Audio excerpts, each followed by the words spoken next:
নেই কোনো পাকা ভবন বা শ্রেণীকক্ষ, নিজে বাড়ির উঠানে চটের বস্তা বিছিয়ে চলে পাঠদান। প্রতিদিন বিকেল 5টা থেকে রাত 8টা পর্যন্ত ক্ষুদ্র নৃগোষ্ঠী ও হিন্দু সম্প্রদায়ের শিশুদের বিনামূল্যে পড়ান দিনাজপুরের আনসার সদস্য কমল চন্দ্র রায় ও তার স্ত্রী লতা রানী রায়। নিজেদের উচ্চশিক্ষার সুযোগ না পেলেও গ্রামের পিছিয়ে পড়া শিশুদের শিক্ষিত করার স্বপ্ন দেখেন এই দম্পতি। সেই স্বপ্ন থেকেই 2023 সালে নিজ বাড়িতে গড়ে তোলেন কমল দাদার পাঠশালা। জন্নাথ মার্টি, সৌমিত্র হেমব্রম, প্রণয়ন হাজরা সহ অনেক আদিবাসী শিশুদেরকেই এই কমল দাদার পাঠশালায় বিনামূল্যে পাঠদান করা হয়। গত 2023 সাল থেকে বিনামূল্যে এই পাঠদান করিয়ে এলাকায় কমল দাদা হিসাবে পরিচিত পেয়েছেন। মোজো বিরাট কারবার। মোজো 1 লিটার ও 2 লিটার কিনে তুমিও জিতে নিতে পারো ফ্যামিলি কার, স্পোর্টস বাইক, টিভি, আইফোন ছাড়াও থাকছে লক্ষ লক্ষ নিশ্চিত গিফট।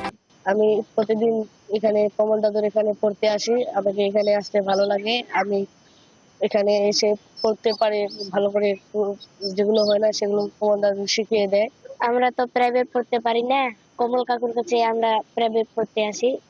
আমার দাদুর কাছে আসি, জুড়া জুড়া পারি না, জুড়া শিখে নি।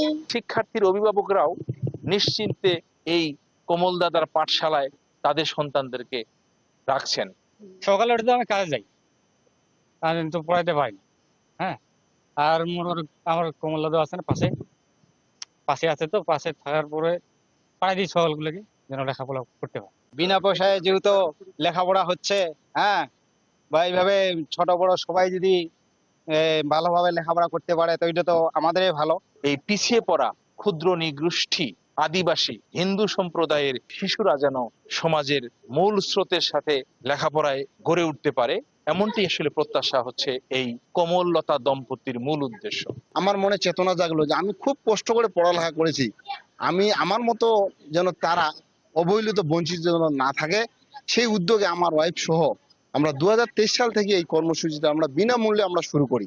যেহেতু আমরা একটু লেখাপড়া করেছি, আর ওদের বাবা মারা কিন্তু লেখাপড়া করেনি, নিজের নামটাও লিখতে পারে না, আর টিপসই দেয়।